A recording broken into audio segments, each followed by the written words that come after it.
السلام علیکم ورحمۃ اللہ وبرکاتہ، نحمده ونصلی علی رسولہ الکریم، اما بعد فاعوذ باللہ من الشیطان الرجیم، بسم اللہ الرحمن الرحیم، رب اشرح لی صدری ویسر لی امری واحلل عقدۃ من لسانی یفقہوا قولی، وما من دابۃ فی الارض الا علی اللہ رزقها وَيَعْلَمُ مُسْتَقَرَّهَا وَمُسْتَوْدَعَهَا كُلٌّ فِي كِتَابٍ مُبِينٍ۔ اور زمین میں چلنے والا کوئی جاندار ایسا نہیں مگر اللہ ہی کے اوپر اس کا رزق ہے، اور وہ اس کے ٹھہرنے کی جگہ اور اس کے سونپے جانے کی جگہ کو جانتا ہے۔ سب کچھ ایک واضح کتاب میں درج ہے۔ تو ہر جاندار کا رزق اللہ کے ذمہ ہے۔ آج ہم اس موضوع پر گفتگو کریں گے۔ رزق ہر جاندار کی ضرورت ہے، کوئی ذی روح اس کے حصول کی جد و جہد سے خالی نہیں ہو سکتا، مگر ہمارا دین اس کو ضرورت کے درجے میں رکھتا ہے، نہ کہ مقصد کے درجے میں۔ یعنی رزق کمانا، رزق کھانا ضروریات زندگی میں سے تو ہے، لیکن زندگی کا مقصد نہیں ہے۔ یعنی ہم جینے کے لیے کھا رہے ہیں، کھانے کے لیے نہیں جی رہے۔ مومن کے پاس جو دولت آتی ہے وہ اسے اپنی ضروریات پر خرچ کرنے کے بعد دوسرے ضرورت مندوں پر بھی خرچ کرتا ہے، اپنی آخرت کی فکر کرتا ہے، نہ کہ اس دولت سے صرف اپنا معیار زندگی بلند کرتا چلا جائے۔ مومن جائز طریقے سے رزق حاصل کرتا ہے اور جائز جگہوں پر خرچ کرتا ہے۔ مومن اللہ کا رزق کھا کر اللہ ہی کو یاد کرتا ہے، اس کا شکر ادا کرتا ہے۔ لیکن یہ یاد رہے کہ دنیاوی رزق انسان کی مادی ضروریات کو پورا کرتا ہے، مگر اس کی روحانی ضروریات کے لیے جو رزق اللہ نے دے رکھا ہے اس کے لیے اللہ ہی کی طرف رجوع کرنا ہوتا ہے۔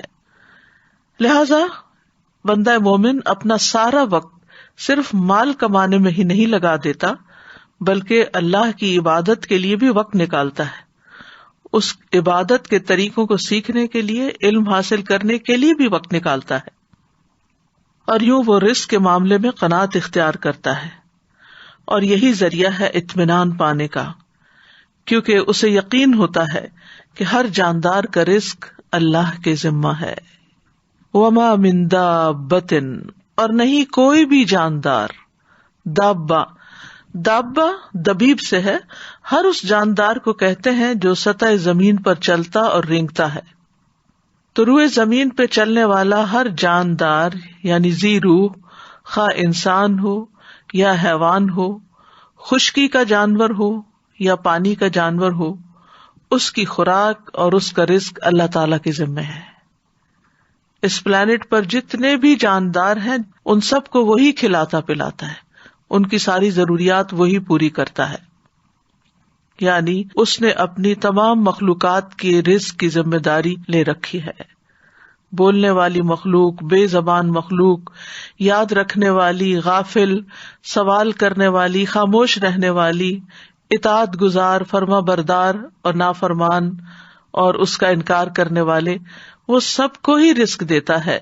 زمین پہ بکھری ہوئی جتنی بھی مخلوق ہے، زمین میں بسیرا کرنے والی جتنی بھی مخلوق ہے، آسمان کے کناروں پہ محو پرواز جو بھی مخلوق ہے، سمندر کی گہرائیوں میں تیرنے والی جو بھی مخلوق ہے، ان سب کی تعداد کو بھی وہی جانتا ہے، ان کی اقسام اور ضروریات کو جانتا ہے، اور انہیں ہر لمحے رزق پہنچا رہا ہے۔ سورۃ العنکبوت آیت 60 میں اللہ تعالیٰ فرماتے ہیں وَكَأَيٍّ مِّن دَابَّةٍ لَا تَحْمِلُ رِزْقَهَا اللَّهُ يَرْزُقُهَا وَإِيَّاكُمْ وَهُوَ السَّمِيعُ الْعَلِيمُ۔ اور کتنے ہی چلنے والے جاندار ہیں جو اپنا رزق اٹھائے نہیں پھرتے، یعنی اپنی کمر پہ لاد کے نہیں پھر رہے، بلکہ ایک وقت کا کھاتے ہیں اور پھر اگلے وقت کے لیے پھر تلاش میں نکل پڑتے ہیں۔ اللہ انہیں رزق دیتا ہے اور تمہیں بھی، اور وہی سب کچھ سننے والا اور سب کچھ خوب جاننے والا ہے۔ پرندوں کو رزق دینے والا بھی اللہ ہے۔ عمر بن خطاب سے روایت ہے، کہتے ہیں کہ رسول اللہ صلی اللہ علیہ وسلم نے فرمایا، اگر تم اللہ پر اس طرح توکل کرو جس طرح حق ہے توکل کرنے کا، تو وہ تمہیں اسی طرح روزی دے جیسے وہ پرندوں کو دیتا ہے، صبح کو وہ بھوکے اٹھتے ہیں اور شام کو پیٹ بھرے ہوئے آتے ہیں، لیکن وہ سارا دن رزق تلاش کرتے ہیں، یعنی ان کے گھونسلے تک نہیں پہنچتا بلکہ وہ اس کے لیے کوشش اور محنت کرتے ہیں۔ جانوروں کے رزق کا بھی مالک اللہ ہے۔ اس سلسلے میں مسند احمد میں ایک روایت آتی ہے، ابو سعید خدری سے مروی ہے، وہ کہتے ہیں کہ ایک بھیڑیے نے ایک بکری پر حملہ کیا اور اس کو پکڑ کر لے گیا۔ چرواہے نے اس کا تعاقب کیا اور اس سے بکری چھین لی۔ وہ بھیڑیا اپنے دم کے بل بیٹھ کر کہنے لگا کہ تم اللہ سے نہیں ڈرتے کہ تم نے مجھ سے میرا رزق جو اللہ نے مجھے دیا تھا چھین لیا۔ وہ چرواہا کہنے لگا، تعجب ہے کہ ایک بھیڑیا اپنے دم پر بیٹھ کر مجھ سے انسانوں کی طرح بات کر رہا ہے۔ تو وہ بھیڑیا کہنے لگا، میں تمہیں اس سے زیادہ تعجب کی بات نہ بتاؤں؟ محمد صلی اللہ علیہ وسلم یثرب میں لوگوں کو ماضی کی خبریں بتا رہے ہیں۔ جب وہ چرواہا اپنی بکریوں کو ہانکتا ہوا مدینہ پہنچا تو اپنی بکریوں کو کسی گوشے میں جمع کیا اور رسول اللہ صلی اللہ علیہ وسلم کی خدمت میں حاضر ہوا اور سارا واقعہ سنایا۔ رسول اللہ صلی اللہ علیہ وسلم کے حکم پر الصلاۃ جامعۃ کی منادی کر دی گئی، اور یہ اس وقت ہوتا تھا جب آپ سب لوگوں کو نماز کے وقت کے علاوہ اکٹھا کرنا چاہتے تھے۔ پھر آپ اپنے گھر سے نکلے اور چرواہے سے فرمایا کہ لوگوں کے سامنے اپنا واقعہ بیان کرو۔ اس نے لوگوں کے سامنے سارا واقعہ بیان کر دیا۔ رسول اللہ صلی اللہ علیہ وسلم نے فرمایا، اس نے سچ کہا۔ تو یہاں پر اللہ سبحانہ وتعالی بندوں کو تسلی دے رہے ہیں کہ رزق کے معاملے میں زیادہ پریشان نہ ہو، کیونکہ سب کا رازق اللہ ہی ہے، وہی سب کو رزق فراہم کرتا ہے۔ یہ اللہ کا وعدہ ہے اور اس کی ایک سچی ضمانت ہے، اس کا فضل اور مہربانی ہے، حالانکہ اللہ کے ذمے کچھ بھی واجب نہیں ہے۔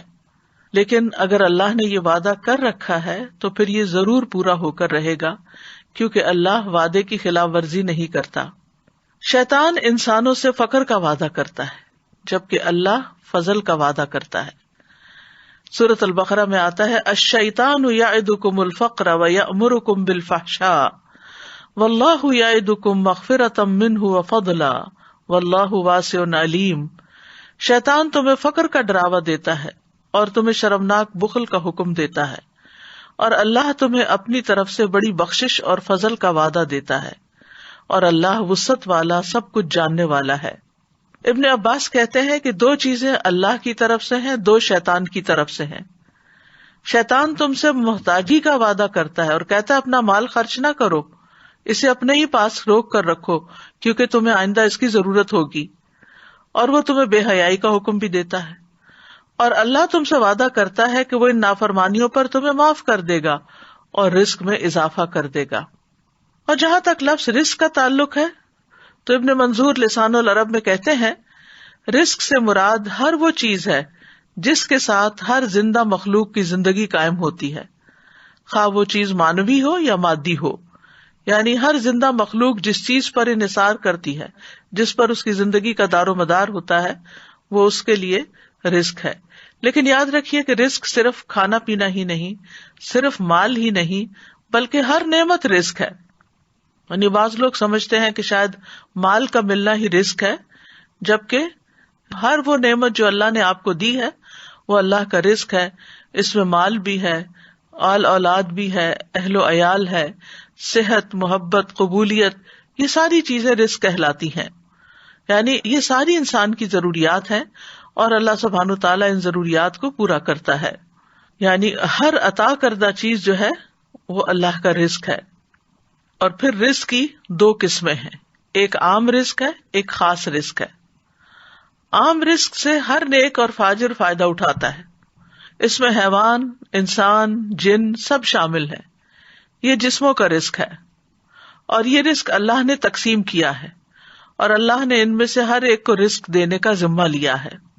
دوسرا خاص رزق ہے، اور یہ رزق کی دوسری قسم اللہ اپنے انبیاء اور اپنے رسولوں کے ہاتھوں پر اپنے بندوں میں سے جسے چاہتا ہے یہ رزق عطا کرتا ہے، اور یہ ایمان اور توحید کا رزق ہے۔ یہ تو اللہ تعالیٰ اس کو عطا کرتا ہے جو اس کا حقدار ہو اور جو اللہ کا شکر گزار ہو۔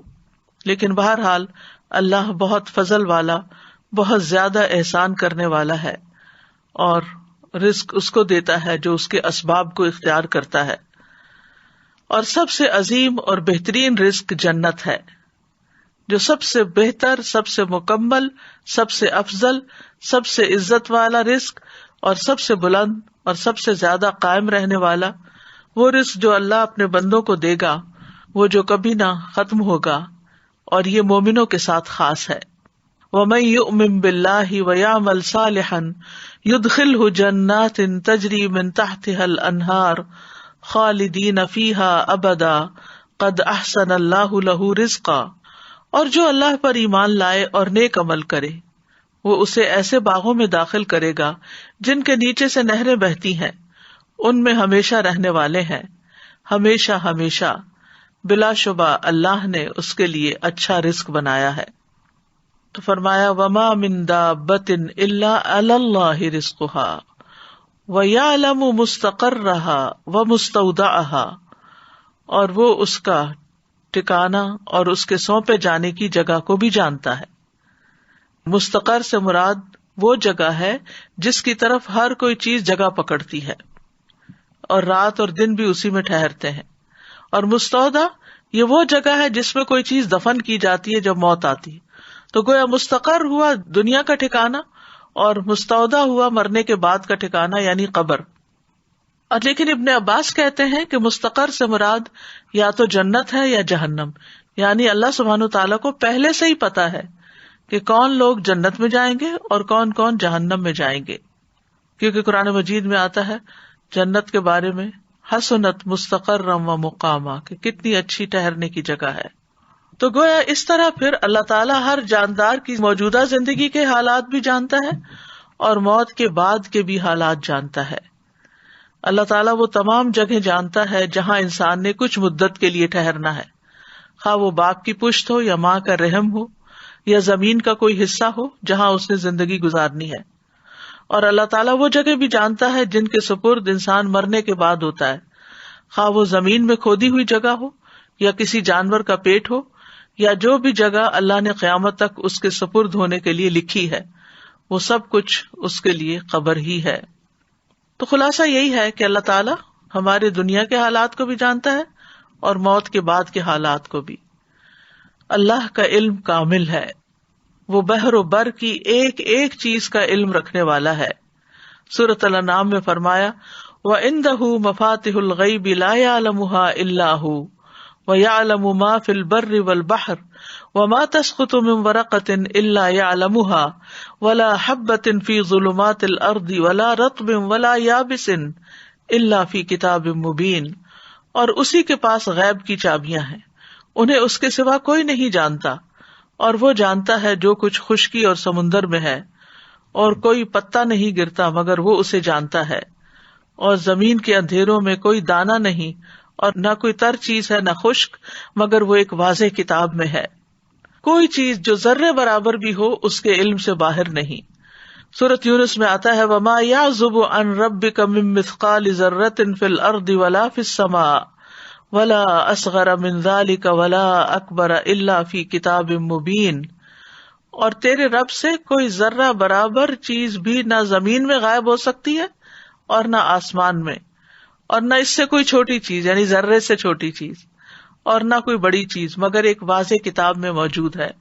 کل فی کتاب مبین، ہر چیز لوح محفوظ میں لکھی ہوئی ہے، واضح کتاب میں لکھی ہوئی ہے۔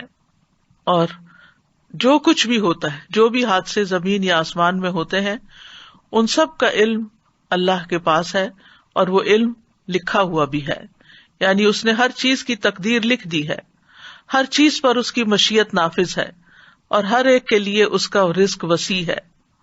پھر اسی طرح آسمان اور زمین کی ہر خبر لکھی جا چکی ہے۔ الم تعلم ان اللہ یعلم ما فی السماء والارض ان ذلک فی کتاب ان ذلک علی اللہ یسیر، کیا تم نہیں جانتے کہ اللہ وہ سب کچھ جانتا ہے جو آسمان اور زمین میں ہے، بلا شبہ یہ سب کچھ ایک کتاب یعنی لوح محفوظ میں درج ہے، اور اللہ کے لیے یہ بات بالکل آسان ہے۔ آسمان و زمین کی تخلیق سے 50,000 سال پہلے اللہ نے ایک کتاب میں سب کچھ لکھ دیا۔ تو اس آیت سے یہ پتہ چلتا ہے کہ اللہ ہی دراصل رازق ہے، رزق کا مکمل اختیار اللہ کے پاس ہے. سورۃ فاطر میں آتا ہے یا ایھا الناس اذکروا نعمت اللہ علیکم هل من خالق غیر اللہ یرزقکم من السماء والارض لا الہ الا هو فانا تؤفکون. لوگو اپنے آپ پر اللہ کے احسان کو یاد رکھو. کیا اللہ کے سوا کوئی اور خالق ہے جو تمہیں آسمانوں اور زمین سے رزق دے؟ یاد رکھو اس کے سوا کوئی الہ نہیں، پھر تم کہاں سے دھوکا کھا جاتے ہو.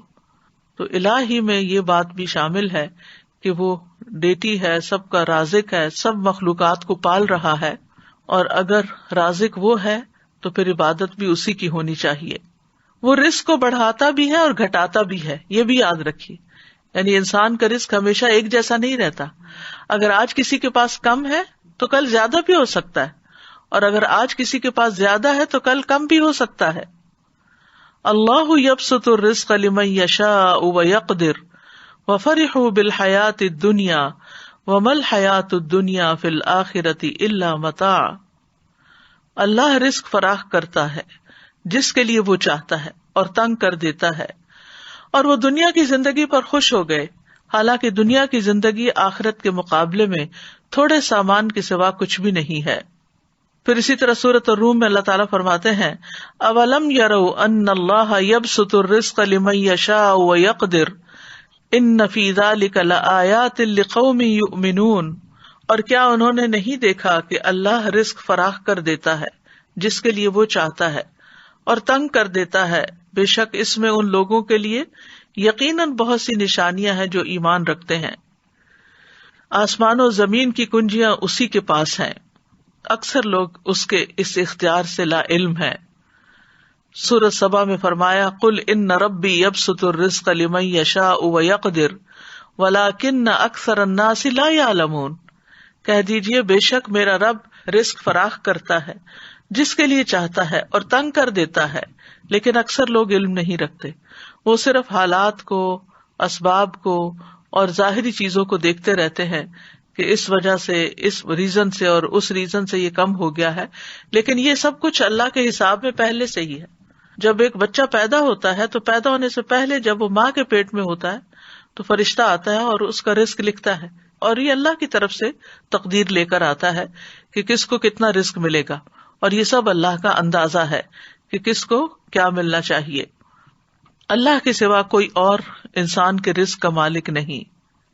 اللہ رزق دیتا ہے، لیتا نہیں ہے. سورۃ طٰہٰ میں اللہ تعالیٰ فرماتے ہیں وَأْمُرْ أَهْلَكَ بِالصَّلَاةِ وَاصْطَبِرْ عَلَيْهَا لَا نَسْأَلُكَ رِزْقًا نَحْنُ نَرْزُقُكَ وَالْعَاقِبَةُ لِلتَّقْوَىٰ. اور اپنے گھر والوں کو نماز کا حکم دو اور اس پر خوب پابند رہو. ہم تم سے کسی رزق کا مطالبہ نہیں کرتے، ہم ہی آپ کو رزق دیتے ہیں، اور اچھا انجام تقویٰ کا ہے.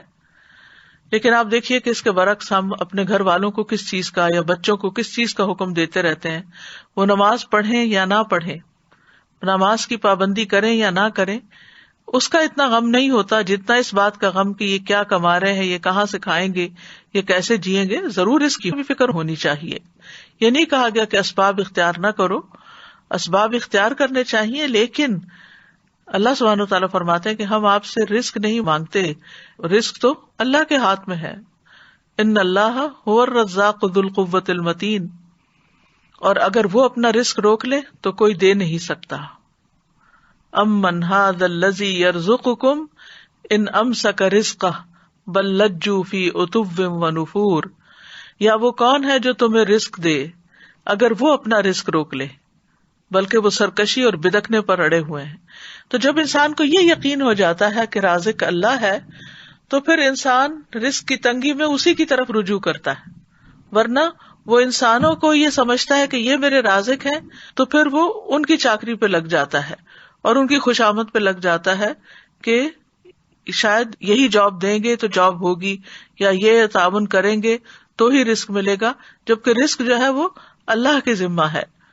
اللہ تعالیٰ فرماتے قل ارأیتم ان اصبح ماؤکم غورا فمن یأتیکم بماء معین. کہہ دو کیا تم نے دیکھا اگر تمہارا پانی گہرا چلا جائے تو کون ہے جو تمہیں بہتا ہوا پانی لا کر دے. یعنی رزق کے جتنے بھی سورسز ہیں وہ اللہ کے ہاتھ میں ہیں، اور وہ بندوں کی ضرورت کے مطابق ان کو نکالتا رہتا ہے، اور پھر جس کو جیسا چاہتا ہے، جتنا چاہتا ہے رزق دیتا ہے، جس کو چاہتا ہے وافر دیتا ہے، جس پہ چاہتا ہے تنگ کر دیتا ہے۔ سورۃ زاریات میں آتا ہے ان اللہ هو الرزاق ذو القوۃ المتین، بے شک اللہ ہی بے حد رزق دینے والا، طاقت والا، نہایت مضبوط ہے، اور رزق کے معاملے میں کوئی بھی اللہ کو عاجز کرنے والا نہیں، یعنی اگر اللہ تعالیٰ دینا چاہے کسی کو تو کوئی روک نہیں سکتا، اور اگر وہ روک دے تو کوئی دے نہیں سکتا۔ قرآن مجید میں آتا ہے ان ھذا لرزقنا ما لہ من نفاد، بلا شبہ یقیناً یہ ہمارا رزق ہے جس کے لیے کسی صورت ختم ہونا نہیں ہے۔ دنیا میں بھی جب تک مخلوقات زندہ ہے رزق آتا رہے گا، اور جنت میں جانے کے بعد تو جنت کا رزق کبھی ختم ہوگا ہی نہیں۔ رزق کے معاملے میں یہ بھی یاد رہے کہ اللہ سبحانہ تعالیٰ اپنے نافرمانوں کو بھی رزق دیتا ہے، یعنی اگرچہ تقویٰ سے اور توکل سے یعنی کہ رزق کی کنجیاں ہیں کئی ایک، لیکن جو نافرمانی کرتے ہیں دنیا کی اس محدود زندگی میں، چونکہ وہ اللہ کی مخلوق ہے، اللہ نے ان کو پیدا کیا ہے، تو اللہ تعالیٰ ان کو رزق بھی عطا کرتا ہے، ان کی نافرمانیوں کے باوجود بھی انہیں رزق دیتا ہے۔ شیطان بھی اللہ ہی سے رزق مانگتا ہے، حالانکہ وہ اللہ کا دشمن ہے، لیکن رسول اللہ صلی اللہ علیہ وسلم نے فرمایا کہ ابلیس نے کہا اے میرے رب، تو نے اپنی ساری مخلوق کا رزق واضح کر دیا ہے، تو میرا رزق کہاں ہے؟ اللہ نے فرمایا ہر وہ چیز جس پر میرا نام نہ لیا جائے اس رزق میں تم شامل ہو۔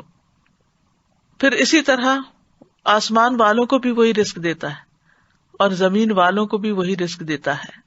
حاتم الاسم سے پوچھا گیا من این تاکلوا، کہاں سے تم کھاتے ہو؟ یعنی تم کوئی کام کاروبار تو نہیں کرتے، کھاتے کہاں سے ہو؟ قال من عند اللہ، کہنے لگا اللہ کے پاس سے۔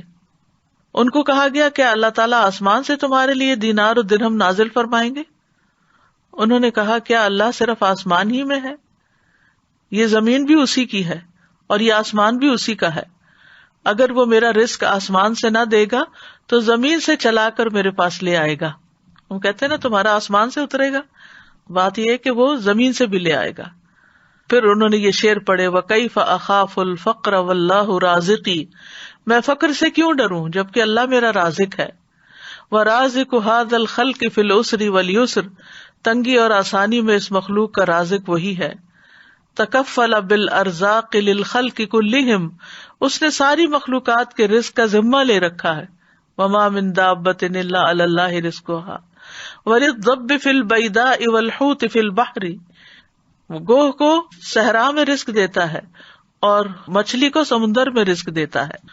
اور پھر ہم دیکھیں کہ ہر مخلوق کی رزق کی ضرورت مختلف ہے، انسانوں میں سے بھی مختلف علاقوں کے رہنے والے لوگ مختلف طرح کی چیزیں کھاتے ہیں، اسی طرح پانی میں رہنے والے جانوروں کا رزق اور طرح ہے، خشکی والوں کا اور طرح ہے، پرندوں کا اور طرح ہے، جنگلی جانوروں کا اور طرح ہے۔ پھر لوگوں کے ہاں پسند ناپسند بھی ہے، پھر ان کی ٹیسٹ کا بھی فرق ہے، کوئی مرچیں کھاتا ہے کوئی نہیں کھاتا، تو اسی کے مطابق اللہ سبحانہ وتعالیٰ نے اتنی ورائٹی پیدا کر دی ہے۔ اور یہ اتنی ورائٹی پیدا کرنے کا یہ مطلب نہیں کہ ہم ہر چیز ہی کھائیں، یہ ہر چیز ہمارے لیے بنی ہے، ہر ایک کی ضرورت کے مطابق اللہ تعالیٰ نے تقسیم کر رکھا ہے۔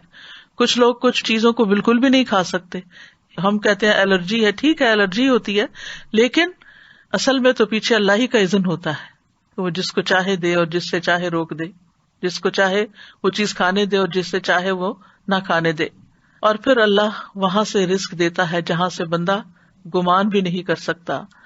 وَيَرْزُقْهُ مِنْ حَيْثُ لَا يَحْتَسِبُ وَمَن يَتَوَكَّلْ عَلَى اللَّهِ فَهُوَ حَسْبُهُ إِنَّ اللَّهَ بَالِغُ أَمْرِهِ قَدْ جَعَلَ اللَّهُ لِكُلِّ شَيْءٍ قَدْرًا، اور اسے رزق دے گا جہاں سے وہ گمان نہیں کرتا، اور جو کوئی اللہ پر بھروسہ کرے تو وہ اسے کافی ہو جاتا ہے۔ بے شک اللہ اپنا کام پورا کر کے رہتا ہے، یقیناً اللہ نے ہر چیز کے لیے ایک اندازہ مقرر کیا ہے۔ اصل میں ہم جلد باز ہیں، ہم چاہتے ہیں کہ ہمارا کام وقت سے پہلے ہی ہو جائے۔ پھر مرنے کے بعد بھی اپنے بندوں کو وہی رزق دیتا ہے، خاص طور پر شہید جو ہیں ان کو مرنے کے بعد بھی رزق ملتا ہے۔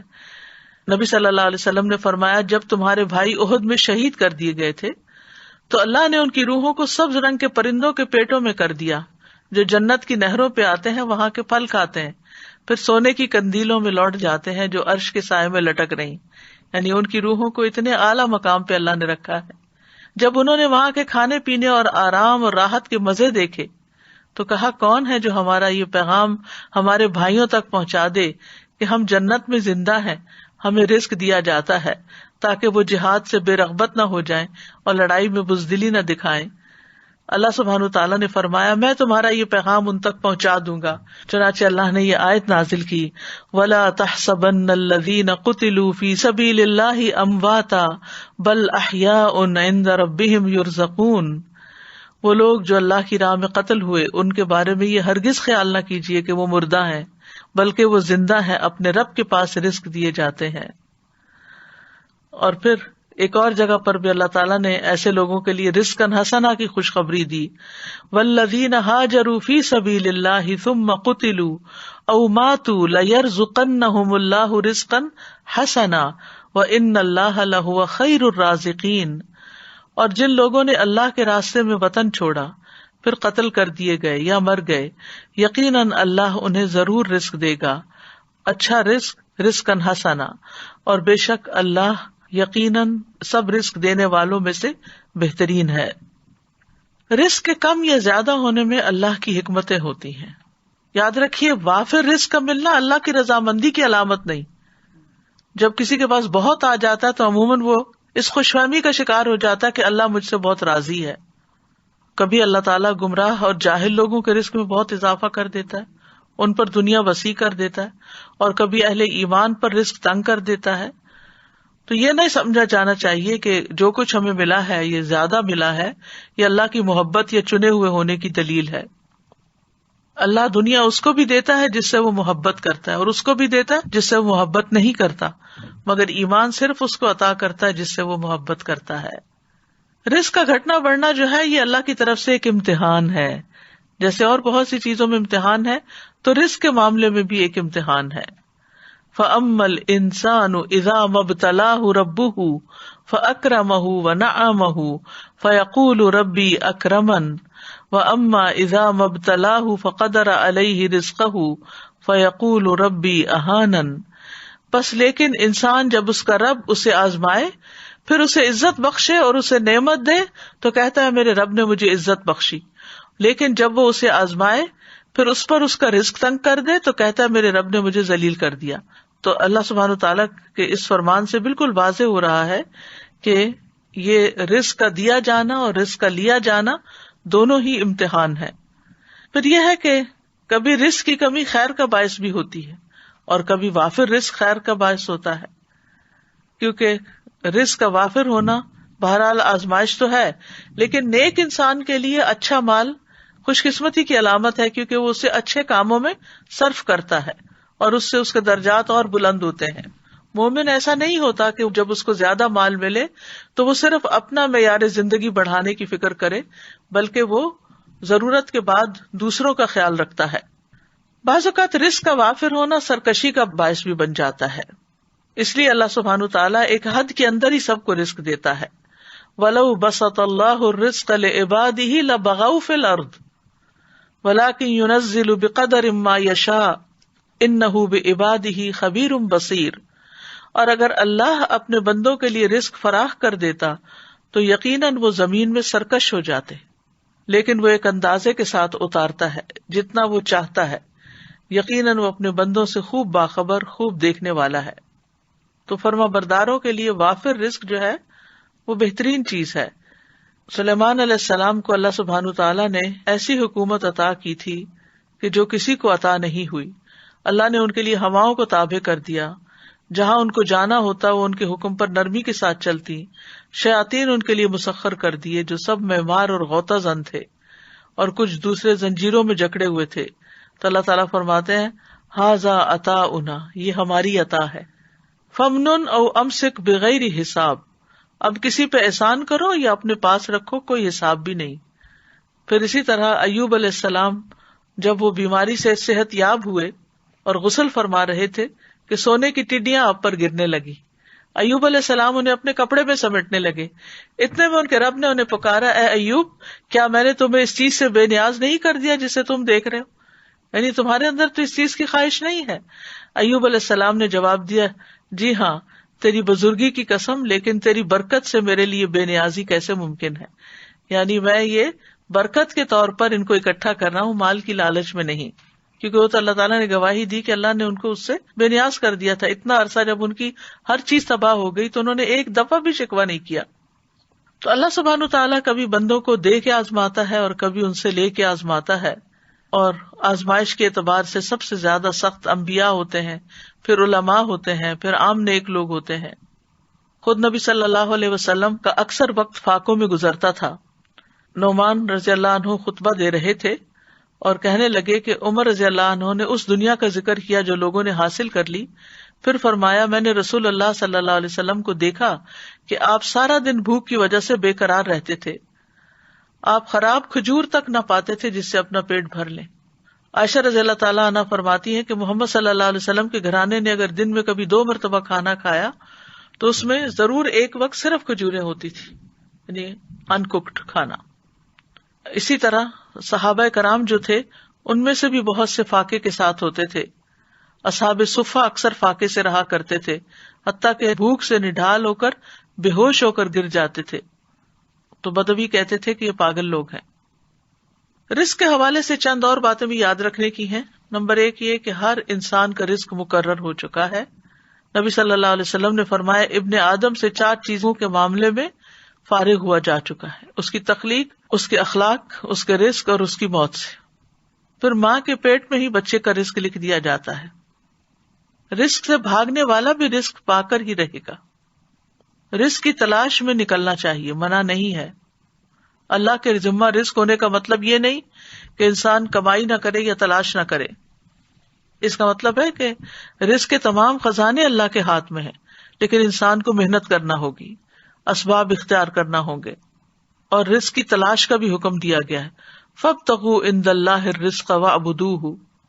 جمعے کے دن بھی جب جمعہ پڑھ لیا جائے تو کیا حکم دیا گیا؟ فاذا قضیت الصلاۃ فانتشروا فی الارض وابتغوا من فضل اللہ، کہ جب نماز ادا کی جا چکے تو زمین میں پھیل جاؤ اور اللہ کا فضل تلاش کرو. واذکروا اللہ کثیرا لعلکم تفلحون، اور اللہ کو بہت یاد کرو تاکہ تم فلاح پاؤ. پھر زمین میں چلنے پھرنے کا حکم ہے اور رزق کھانے کا حکم ہے. فامشوا فی مناکبہا وکلوا من رزقہ والیہ النشور، کہ اس کے کندھوں پہ چلو، یعنی سفر کرو، کمائی کرو، محنت کرو، اور اس کے دیے ہوئے میں سے کھاؤ، اور اس کی طرف دوبارہ تمہیں اٹھ کے جانا ہے. رزق کی تلاش کے لیے جانا انبیاء کی سنت ہے. اسماعیل علیہ السلام کی شادی کے بعد ابراہیم علیہ السلام اپنے چھوڑے ہوئے خاندان کو دیکھنے آئے. اسماعیل علیہ السلام گھر پر نہیں تھے، دوبارہ آئے، دوبارہ بھی گھر پہ موجود نہیں تھے. آپ ان کی بیوی کے ہاں گئے، ان سے اسماعیل علیہ السلام کے بارے میں پوچھا. انہوں نے بتایا کہ ہمارے لیے روزی تلاش کرنے گئے ہیں. پھر اسی طرح صحابہ کی صفت قرآن میں بتائے گی، وآخرون یضربون فی الارض یبتغون من فضل اللہ، اور کچھ دوسرے زمین میں سفر کریں گے، اللہ کا فضل تلاش کریں گے. پھر اسی طرح رزق کی تلاش میں اعتدال سے کام لینا چاہیے، یعنی سارا وقت اس میں نہیں لگانا چاہیے، کیونکہ ہر ایک کو وہ ملے گا جو اس کے لیے لکھ دیا گیا ہے. یاد رکھیے رزق کے لیے محنت کرنے، کمانے کے علاوہ کچھ اور چیزیں بھی ہیں کہ جو انسان کے رزق کو بڑھاتی ہیں، جس میں نمبر 1 ایمان اور تقوی اختیار کرنا. وَمَن يَتَّقِ اللَّهَ يَجْعَل لَّهُ مَخْرَجًا وَيَرْزُقْهُ مِنْ حَيْثُ لَا يَحْتَسِبُ. جو اللہ کا تقوی اختیار کرے گا، اللہ اس کے لیے مشکلات سے نکلنے کا راستہ بنا دے گا. اللہ اس کو وہاں سے رزق دے گا جہاں سے وہ گمان بھی نہیں رکھتا. پھر اسی طرح ایمان اور عمل صالح کرنے والے سے اللہ کا وعدہ ہے کہ وہ اس کو رزق عطا کرے گا. ابن عباس سے اس آیت کا مطلب پوچھا گیا، من عمل صالحا من ذکر او انثى وهو مؤمن فلنحيينه حیاتا طیبہ. جو بھی نیک عمل کرے، مرد ہو یا عورت ہو اور وہ مومن ہو، تو یقیناً ہم اسے ضرور زندگی بخشیں گے، پاکیزہ زندگی، اور یقیناً ہم انہیں ان کا اجر ضرور بدلے میں دیں گے. تو انہوں نے کہا حیات طیبہ سے مراد حلال رزق ہے، کہ ایسے لوگوں کو اللہ تعالیٰ حلال رزق عطا کرے گا. پھر یہ ہے کہ رزق کمانے کے ساتھ ساتھ عبادت کے لیے وقت نکالنا چاہیے، ورنہ فرمایا ابن آدم مجھ سے دور نہ ہو، ورنہ میں تیرے دل کو فقر سے اور تیرے ہاتھ کو شغل سے بھر دوں گا. یعنی کام کبھی ختم نہیں ہوگے، عبادت کے لیے بھی وقت نکالو. پھر فرائض کی ادائیگی، پھر اللہ کی اطاعت کرنا. حدیث میں آتا ہے رزق کی تلاش میں میانہ روی اختیار کرو. کہیں ایسا نہ ہو کہ رزق کا مؤخر ہونا تمہیں اس بات پر اکسا دے کہ تم اللہ کی نافرمانیاں کر کے اس کی تلاش میں پڑ جاؤ. یاد رکھو جو کچھ اللہ کے پاس ہے وہ اس کی اطاعت کر کے ہی حاصل کیا جا سکتا ہے. یعنی صرف دنیا کی طرف ہی توجہ نہ ہو بلکہ اللہ کی اطاعت کو بھی نہ بھولو. یاد رکھیں شروع میں ہم نے کہا تھا نا کہ رزق سے مراد صرف کھانا پینا ہی نہیں ہے بلکہ باقی چیزیں بھی ہیں. پھر اسی طرح نیکی کے کام کرنا، شکر گزار بننا نعمتوں کو بڑھا دیتا ہے. لئن شکرتم لازیدنکم، اگر تم شکر ادا کرو گے تو میں تم کو اور ضرور زیادہ دوں گا. پھر توبہ استغفار کرنا، اس سے رزق میں اضافہ ہوتا ہے. تسبیحات سے رزق ملتا ہے. اللہ کے نبی نوح علیہ السلام کی وفات کا وقت جب قریب آیا تو انہوں نے اپنے بیٹے سے فرمایا سبحان اللہ و بحمدہ کا ورد کرتے رہنا، یہ ہر چیز کی نماز ہے اور اسی کے ذریعے مخلوق کو رزق ملتا ہے. پھر پے در پے حج اور عمرہ کرنا، صلہ رحمی کرنا، رشتہ داروں کو دینا. فرمایا جس شخص کو پسند ہو کہ اس کے رزق میں وسعت ہو یا اس کی عمر دراز ہو تو اسے چاہیے کہ وہ صلہ رحمی کرے. دوسروں پر خرچ کرنے سے رزق میں اضافہ ہوتا ہے. رسول اللہ صلی اللہ علیہ وسلم نے فرمایا کہ اللہ عز و جل فرماتا ہے اے ابن آدم خرچ کرو میں تجھ پر خرچ کروں گا.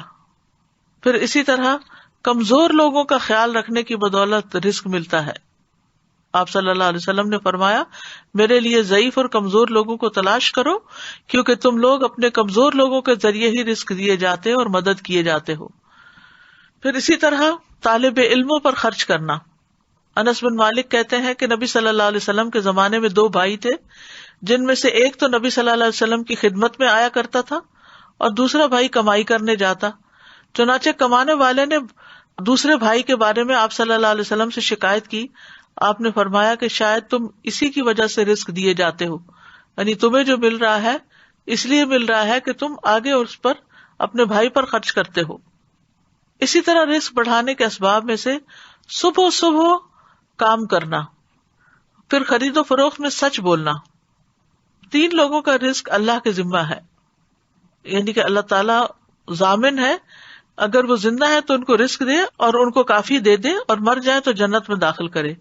وہ کون لوگ ہیں؟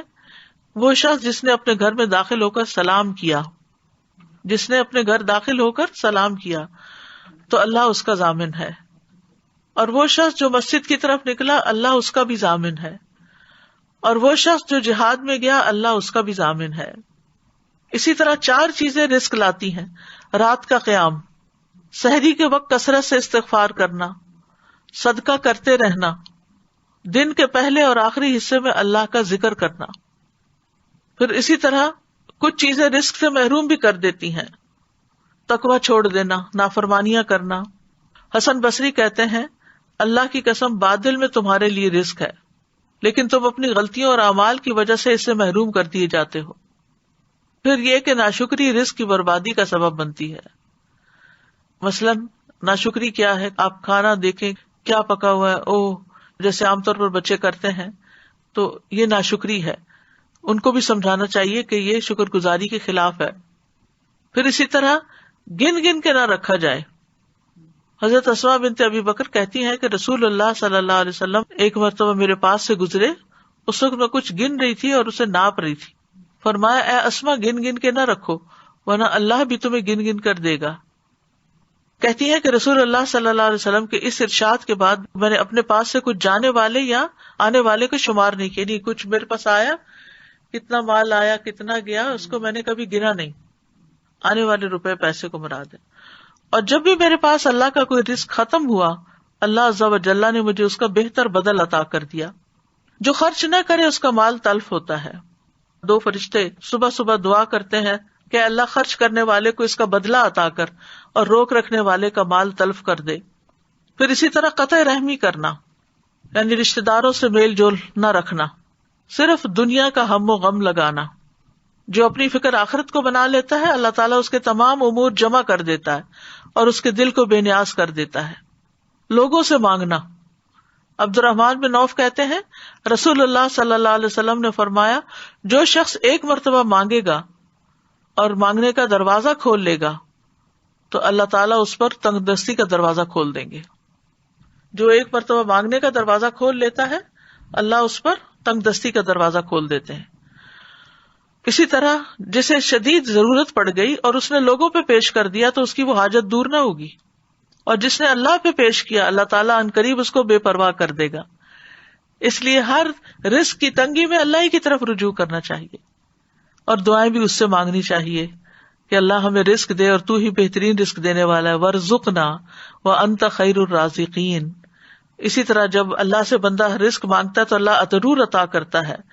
اذا قلت اللہم ارزقنی، جب تم کہتے ہو اللہ مجھے رزق دے، قال اللہ قد فعلت، تو اللہ تعالیٰ کہتے میں نے دے دیا، میں نے فیصلہ کر لیا. پھر ہمیں طیب رزق کی دعا کرنی چاہیے. اللہم انی اسألک علما نافعا ورزقا طیبا وعملا متقبلا. حلال رزق کی دعا کرنی چاہیے. اللہم اکفنی بحلالک عن حرامک واغننی بفضلک عمن سواک. فقر سے پناہ مانگنی چاہیے. اللہم انی اعوذ بک من الفقر والقلۃ والذلۃ واعوذ بک من ان اظلم او اظلم. پھر اسی طرح اولاد کے لیے بھی رزق کی دعا کرنی چاہیے، جیسے ابراہیم علیہ السلام اور اسماعیل علیہ السلام نے کی تھی دعائیں. بچوں کو رزق کی دعا بھی دینی چاہیے. عمر بن حریث کہتے ہیں کہ میری والدہ مجھے لے کر نبی صلی اللہ علیہ وسلم کی خدمت میں حاضر ہوئی تو آپ نے میرے سر پر ہاتھ پھیرا اور میرے لیے رزق کی دعا کی. خادموں کے رزق میں برکت کی دعا دینی چاہیے. بڑھاپے میں وسیع رزق کی دعا کرنی چاہیے. رزق کی وجہ سے دنیا کی اصلاح کی دعا کرنی چاہیے. وَأَصْلِحْ لِي دُنْيَايَ الَّتِي فِيهَا مَعَاشِي. اللہ دنیا کے حالات اچھے رکھنا کیونکہ میری معاش اسی میں ہے. برکت کے لیے دعا کرنی چاہیے. اللہم بارک لنا فی وارزقنا خیرا منہ. یعنی جب بھی اللہ تعالیٰ کھانا کھلائیں تو اس کے بعد یہ دعا کر لینی چاہیے. اور جو دودھ پینے کے بعد کی دعا ہے وہ آخر میں وزدنا منہ. تو دونوں طرح کی بھلائیاں حاصل کر لی، برکت بھی ہو گئی اور مزید بھی ملا.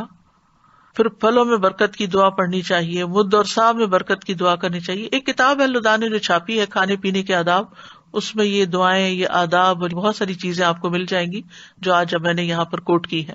یہ کتاب ہر گھر کی ضرورت ہے. اور اسی طرح اگر کوئی کھانا کھلائے تو اس کو بھی برکت کی دعا دینی چاہیے. نئے مسلمان بننے والے کو اللہ سے رزق مانگنا سکھانا چاہیے کیونکہ فقر جو ہے وہ کفر تک پہنچا دیتا ہے انسان کو. اللہم اغفر لی وارحمنی واہدنی وارزقنی، یہ والی دعا سکھانی چاہیے. اور کرنے کے کام یہ ہے، نمبر 1 کہ اللہ پہ بھروسہ کرنا ہے، اللہ پہ توکل کرنا ہے، اور یہ یقین رکھنا ہے کہ اللہ تعالیٰ کا مقرر کردہ رزق مجھے ضرور مل کر رہے گا کیونکہ اس کے بغیر ہم دنیا سے نہیں جا سکتے. اور پورے یقین سے اللہ سے مانگنا چاہیے اگر حالات تنگ ہوں. اور رزق کی تلاش میں میانہ روی اور حلال کو ملحوظ رکھنا چاہیے. رزق کے بارے میں جو سوال پوچھے جائیں گے ان کی بھی تیاری کرنی چاہیے. وَعَنْ مَالِهِ مِنْ أَيْنَ اكْتَسَبَهُ وَفِيمَا أَنْفَقَهُ. قیامت کے دن انسان کے قدم ہل نہیں سکیں گے جب تک 5 سوال نہ. ان میں سے ایک یہ ہے کہ مال کہاں سے کمایا اور کہاں خرچ کیا. پھر حلال ذرائع اختیار کرنے، حرام سے بچنا ہے، اور جو اللہ دے اس پر راضی ہونا ہے، اللہ کی تقسیم پر راضی رہنا ہے. بندے سے اللہ بھی راضی ہو جاتا ہے. یعنی اگر ہم اللہ سے راضی ہوں گے رضی اللہ عنہم ورضوا عنہ. پھر اللہ کے رزق پر قناعت کرنی چاہیے. رزق پا کر اسراف سے بچنا چاہیے. کلوا واشربوا ولا تسرفوا انہ لا يحب المسرفین. اور جتنا زیادہ رزق ملے اتنا ہی اللہ کے راستے میں زیادہ خرچ کر کے اپنی آخرت بنانی چاہیے کیونکہ دنیا میں جو کچھ کمایا وہ تو پیچھے رہ جائے گا. یہاں کینیڈا میں جو لوگ سن رہے ہیں، یہ کتاب جو ہے کھانے پینے کے آداب آپ آن لائن آرڈر کر سکتے ہیں. اور کل کے ٹاپک سے متعلق کتاب قرآن مجید کے آداب اور فضائل جو ہیں وہ بھی آپ آن لائن آرڈر کر سکتے ہیں. اللہ سبحانہ وتعالی ہم سب کو رزق حلال عطا فرمائے اور کبھی کسی کا محتاج نہ کرے. وآخر دعوانا ان الحمد للہ رب العالمین. سبحانک اللہم وبحمدک اشہد ان لا الہ الا انت استغفرک واتوب الیک. السلام علیکم ورحمۃ اللہ وبرکاتہ.